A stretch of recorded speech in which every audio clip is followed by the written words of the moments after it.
Lebih dari 994.000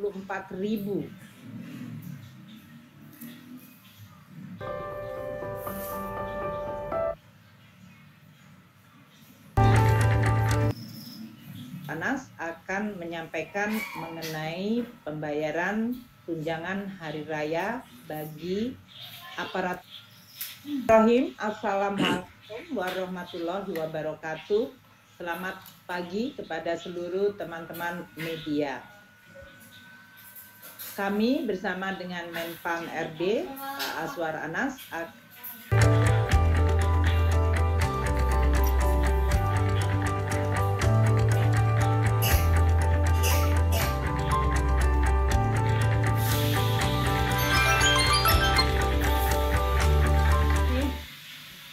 Bismillahirrahmanirrahim. Assalamualaikum warahmatullahi wabarakatuh. Selamat pagi kepada seluruh teman-teman media. Kami bersama dengan Menpan RB Pak Aswar Anas akan menyampaikan mengenai pembayaran tunjangan hari raya bagi aparatur negara dan pensiunan. Seperti diketahui bahwa pemerintah terus mendukung dan mengelola momentum pemulihan ekonomi pasca pandemi dengan menggunakan instrumen fiskal secara ekspansif, terarah dan terukur. Ini penting karena pada saat yang sama kondisi dunia yang masih sangat tidak pasti membutuhkan kemampuan kita menjaga momentum ekonomi Indonesia. Pemerintah berupaya terus mengendalikan inflasi dengan juga menjaga dari sisi daya beli masyarakat, baik itu melalui kebijakan perlindungan sosial yang dalam hal ini juga dilakukan penambahan untuk benefit atau manfaat masyarakat dengan memberikan bantuan tambahan sembako dan juga tambahan makanan. Kita juga terus meningkatkan konsumsi masyarakat melalui berbagai kebijakan yang dalam hal ini dapat mendukung daya beli masyarakat. Perlindungan sosial untuk tahun 2023 dialokasikan 476 triliun. Ini tujuannya adalah untuk melindungi 10 juta keluarga penerima manfaat yang termasuk program Keluarga Harapan atau PKH, di mana anggaran yang kita sediakan 28,7 triliun. Kita juga melalui APBN memberikan bantuan sosial melalui kartu sembako untuk 18,8 juta keluarga penerima manfaat. Anggaran yang disediakan oleh APBN untuk kartu sembako bagi 18,8 juta keluarga penerima manfaat adalah sebesar 45,1 triliun. Di sisi lain, pemerintah juga membantu keluarga miskin dan rentan, UMKM, petani, dan seluruh masyarakat secara umum melalui subsidi energi dan juga subsidi non-energi seperti pupuk, kredit usaha rakyat, dan juga sektor-sektor transportasi. Besaran anggaran pendapatan belanja atau APBN di dalam memberikan bantuan kepada masyarakat dalam bentuk subsidi-subsidi tersebut, baik itu subsidi BBM, listrik, subsidi pupuk, kredit usaha rakyat, dan subsidi untuk tarif angkutan mencapai 290,6 triliun. Pemerintah juga membantu keluarga tidak mampu 96,8 juta untuk dapat memperoleh akses kesehatan melalui bantuan iuran jaminan kesehatan nasional.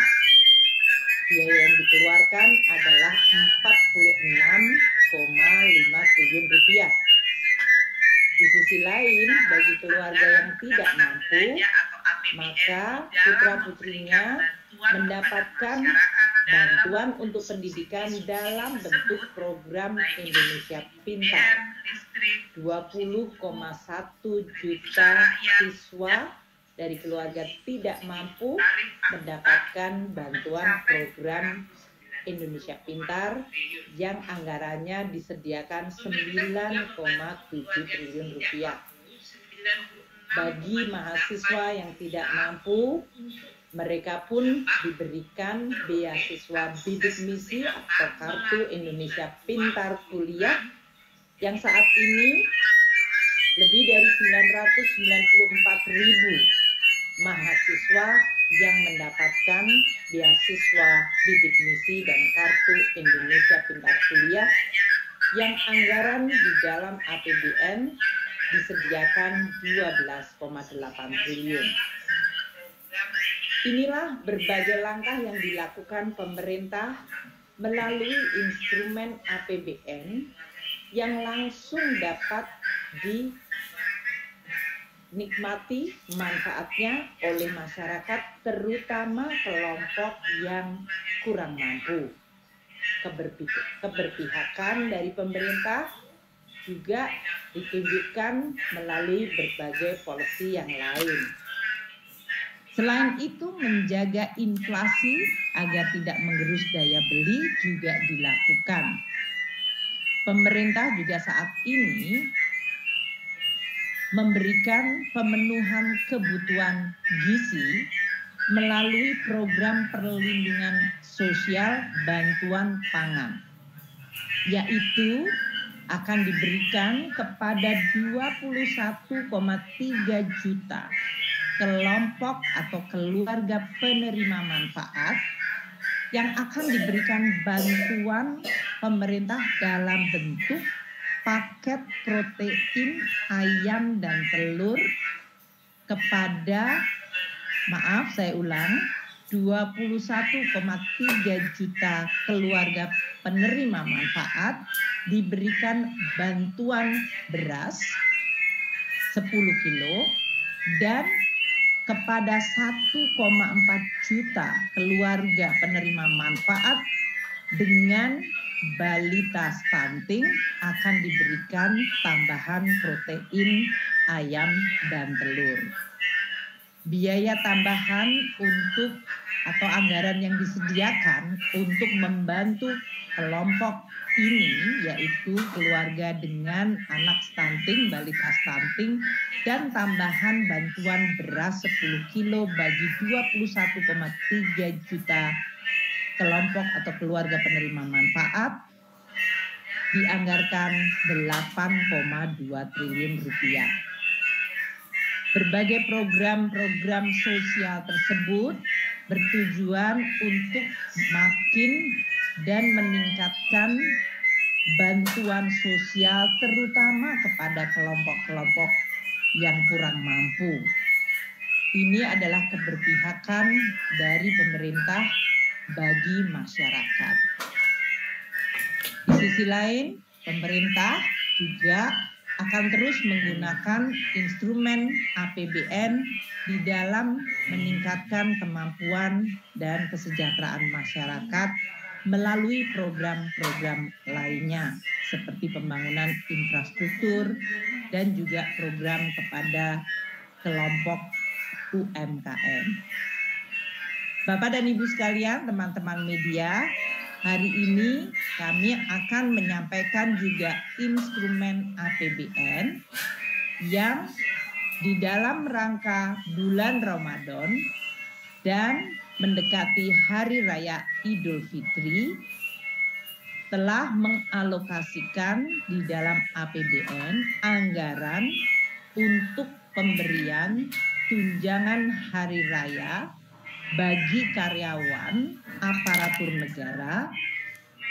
Di dalam ini termasuk TNI dan Polri dan bagi pensiunan.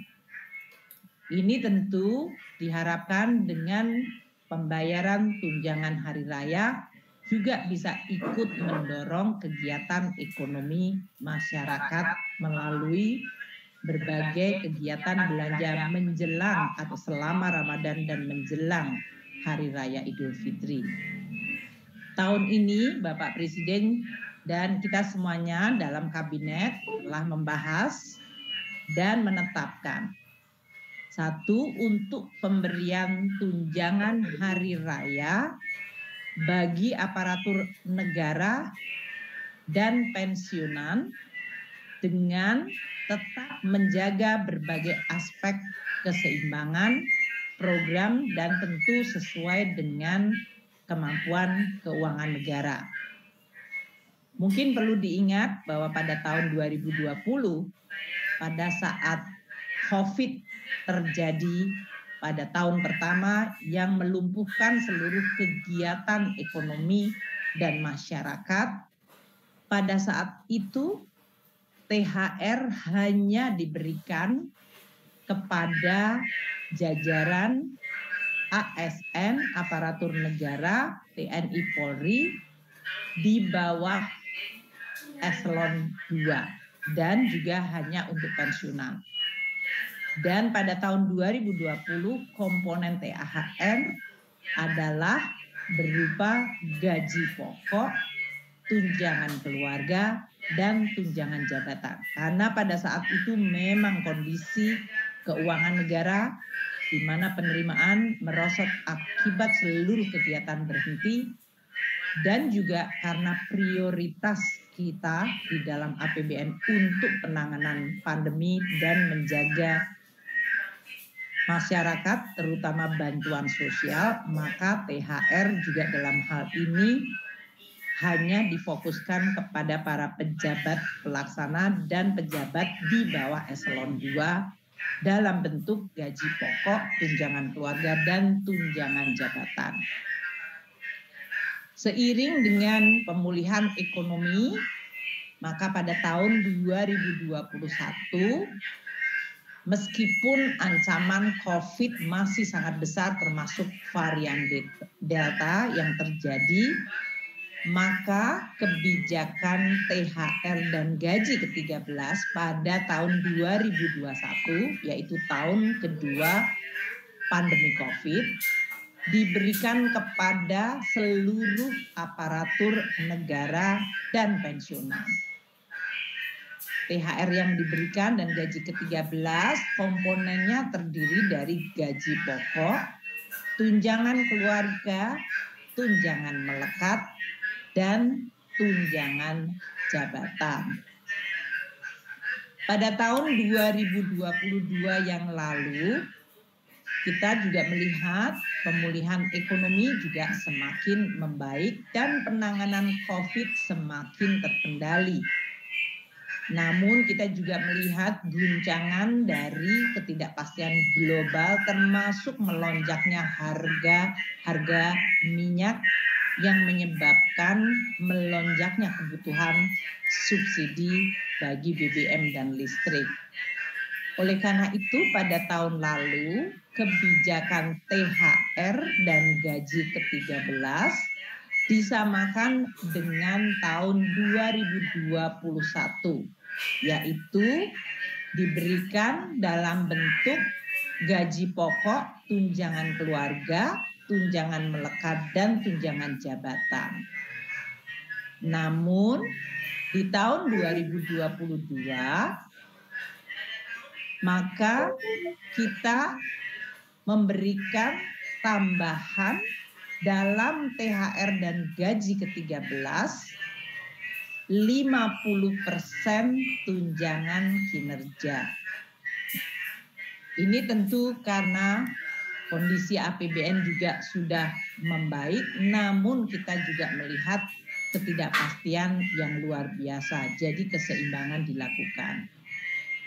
Dengan latar belakang tersebut, tahun ini 2023 seiring kembali dengan adanya penanganan COVID yang masih tetap terkendali, namun di sisi lain pemulihan ekonomi menghadapi tantangan global yang sangat tidak pasti, terutama dalam bentuk perlambatan ekonomi global, kondisi geopolitik yang mempengaruhi kondisi ekonomi, dan tren kebijakan moneter untuk menangani inflasi yang cenderung ketat, maka kebijakan pemberian THR, tunjangan hari raya, dan gaji ke-13 disesuaikan dengan tantangan dan kondisi saat ini.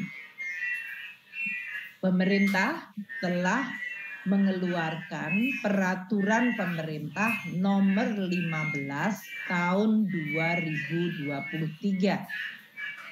Ini adalah peraturan pemerintah yang mengatur tunjangan hari raya dan gaji ke-13 sebagai wujud penghargaan dan kontribusi pengabdian para aparatur negara termasuk TNI, Polri, dan juga pensiunan di dalam melaksanakan tugas termasuk melayani masyarakat. Dengan THR dan gaji ke-13 juga diharapkan dapat terus menjaga momentum pemulihan ekonomi melalui tambahan daya beli masyarakat. Dan ini juga tetap konsisten dengan afirmasi kita, yaitu membantu masyarakat, terutama kelompok yang tidak mampu melalui APBN yang memihak kepada kelompok masyarakat yang kurang mampu dalam bentuk bantuan sosial, termasuk bantuan pangan. Untuk THR ini akan pada tahun 2023 akan terdiri dari pembayaran sebesar gaji pokok atau pensiunan pokok ditambah dengan tunjangan yang melekat pada gaji atau pensiunan pokok. Yaitu tunjangan yang melekat terdiri dari tunjangan keluarga, tunjangan pangan, serta tunjangan jabatan struktural, fungsional, atau tunjangan umum lainnya. Dan seperti tahun 2022, maka THR tahun ini juga ditambahkan komponen 50% tunjangan kinerja per bulan bagi yang memang mendapatkan tunjangan kinerja. THR yang tadi terdiri dari gaji dan pensiunan pokok, tunjangan melekat, dan 50% tunjangan kinerja juga diberikan bagi ASN daerah. So, bagi instansi pemerintah daerah paling banyak 50% tambahan penghasilan dengan memperhatikan kemampuan dari fiskal daerah dan sesuai dengan peraturan perundang-undangan.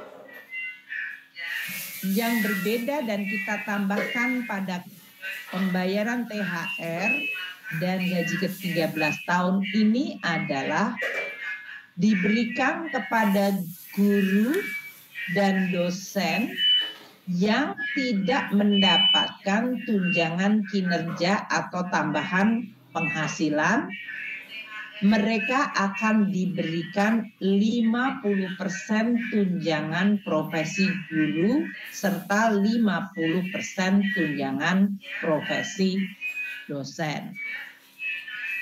Jadi kami akan sampaikan THR tahun 2023 ini diberikan kepada seluruh aparatur negara dan pensiunan yang terdiri dari 1. ASN pusat, prajurit, TNI, Polri, dan pejabat negara sekitar 1,8 juta orang.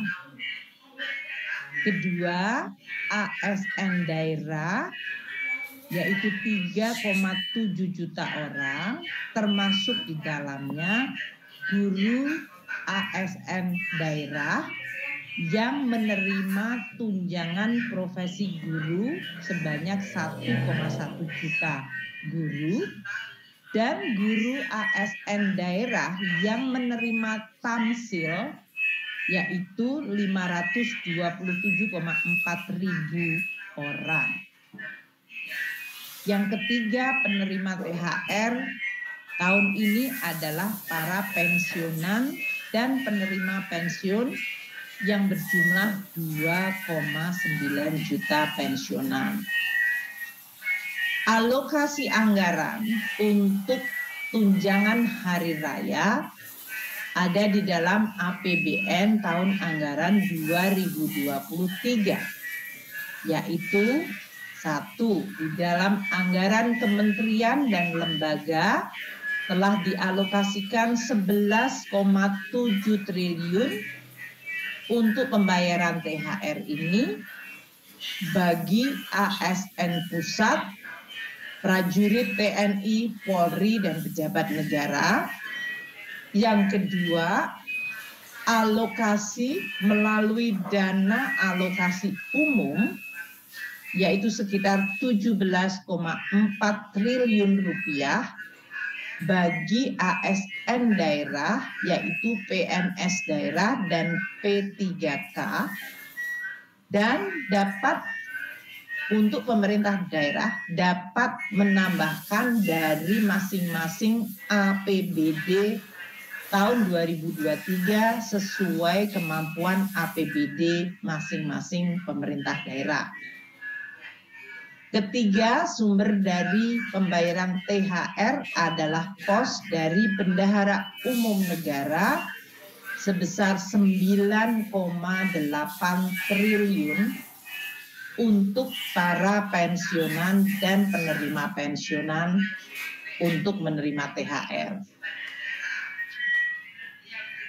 Untuk pencairan THR ini akan dimulai pada H-10 dari Hari Raya Idul Fitri.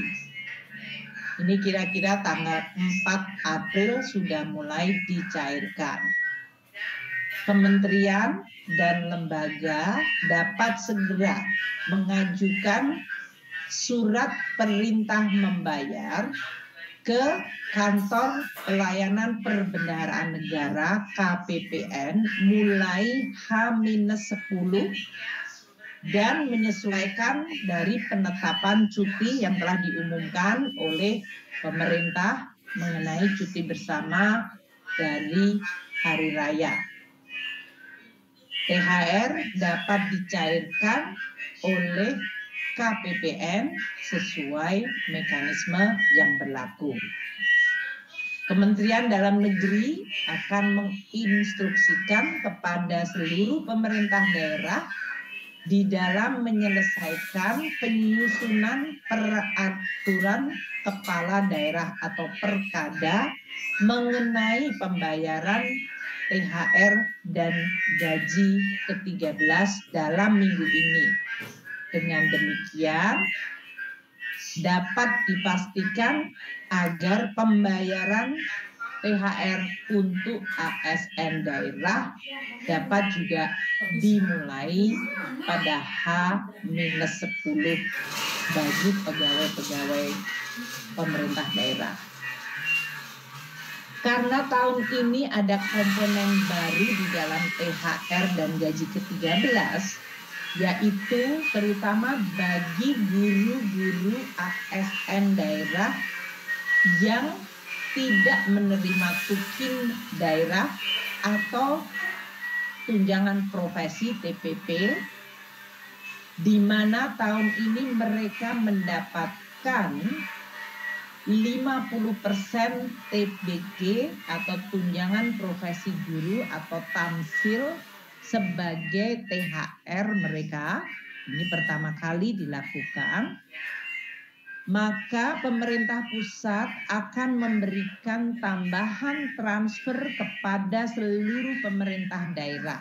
Diperkirakan total untuk 50% TPG tamsil sebagai THR guru-guru ASN daerah yang tidak menerima tukinda dan TPP, anggarannya mencapai 2,1 triliun. Kami akan segera bekerja sama dengan seluruh pemerintah daerah agar mereka tetap bisa membayarkan THR gaji ke-13 bagi guru-guru ASN daerah yang tidak menerima tukinda dan TPP ini dalam bentuk transfer tambahan. Kita minta agar supaya mereka bisa merayakan Idul Fitri, pemerintah daerah bisa menggunakan space APBD-nya membayarkan, namun kita juga akan segera melakukan koordinasi agar transfer tambahan dari pemerintah pusat untuk THR dan gaji ke-13 bagi para guru ASN daerah yang tidak menerima tukinda dan TPP, yang selama ini tidak pernah mendapatkan THR, tahun ini akan mendapatkan THR dalam bentuk 50% TPG atau tamsil. Seperti yang terjadi pada tahun sebelumnya, apabila THR ternyata belum dapat dibayarkan karena sesuatu hal sebelum Hari Raya Idul Fitri, tidak berarti THR-nya kemudian hangus. THR tetap dapat dibayarkan sesudah Hari Raya Idul Fitri. Namun kami akan terus menghimbau bekerja sama dan bekerja bersama seluruh kementerian, lembaga, dan pemerintah daerah agar diupayakan THR bisa diterima sebelum Hari Raya Idul Fitri. Kami mengucapkan terima kasih kepada seluruh jajaran aparatur negara, TNI dan Polri yang terus bekerja terutama di dalam melayani masyarakat, dan pada saat menjelang Lebaran juga tetap bekerja secara penuh. Untuk pengaturan THR ini di dalam PP 15 2023 yang baru diterbitkan juga mengatur mengenai pembayaran gaji ke-13 untuk membantu keluarga-keluarga terutama pada saat tahun ajaran baru, yaitu membantu untuk belanja-belanja pendidikan bagi putra-putri keluarga ASN. Gaji ke-13 akan dibayarkan mulai bulan Juni 2023, di mana gaji ke-13 komponennya sama dengan THR tahun ini. Untuk pengaturan pelaksanaan teknis dari tunjangan hari raya maupun gaji ke-13 ini akan segera diatur dengan peraturan Menteri Keuangan, karena keseluruhan dari PP masih membutuhkan aturan peraturan Menteri Keuangan untuk bisa melaksanakan amanat PP 15 2023. Peraturan Menteri Keuangan adalah untuk THR dan gaji ke-13 yang sumbernya berasal dari anggaran pendapatan belanja negara untuk pemerintah pusat. Sedangkan untuk APBD, pemerintah daerah perlu mengeluarkan peraturan kepala daerah untuk bisa menjalankan PP nomor 15 2023 mengenai THR dan gaji ke-13. Dengan kebijakan dan pembayaran THR dan gaji ke-13 ini tentu diharapkan perekonomian akan terus momentumnya berjalan, masyarakat bisa merayakan hari raya, dan tentu kita tetap menjaga protokol kesehatan, serta kita berharap keseluruhan kondisi masyarakat akan terus membaik. Demikian dari saya, Menteri Keuangan. Selanjutnya Bapak Menpan RB, Pak Aswar Anas, akan menyampaikan mengenai aspek pelaksanaan teknis bagi seluruh aparatur sipil negara. Silakan Pak Anas. Baik, terima kasih Bu Menteri Keuangan, teman-teman media di seluruh Indonesia yang hari ini bersama dengan Ibu Menteri dan kami. Assalamualaikum warahmatullahi wabarakatuh. Om Swastiastu, Namo Buddhaya, salam kebajikan. Ibu dan Mas yang kami hormati, Ibu Menteri Keuangan dan para dirjen dan teman-teman dari Kementerian Keuangan dan Pan RB dan teman-teman media seluruh Indonesia. Memang hari ini Bapak Presiden meminta supaya kami bersama Menteri Keuangan ini mengumumkan lebih cepat terkait dengan THR dan gaji 13. Pertama, kami ingin berterima kasih kepada seluruh aparatur negara yang telah, sedang, dan ke depan akan terus berkontribusi memberikan pelayanan publik terbaik. Telah banyak inovasi dan kerja keras bersama yang digerakkan oleh seluruh aparatur pemerintah untuk melayani masyarakat, untuk membawa Indonesia tetap bisa tumbuh di tengah berbagai tantangan yang ada. Bukti nyata kontribusi aparat pemerintah seperti disampaikan Bu Menteri tadi tampak nyata lewat kerja keras dan gotong royong dalam penanganan COVID-19. ASN, TNI Polri dan seluruh elemen masyarakat bersama-sama menjadikan pandemi terkendali dan penanganan pandemi Indonesia termasuk salah satu yang terbaik di dunia. Nah, pemberian THR ini merupakan penghargaan pemerintah terhadap kontribusi seluruh aparatur pemerintah dengan harapan ke depan semuanya bisa meningkatkan kinerja, memperbaiki pelayanan publik, dan terus berinovasi. Kementerian Pan RB juga telah menerapkan skema reformasi birokrasi tematik agar seluruh kekuatan birokrasi fokus pada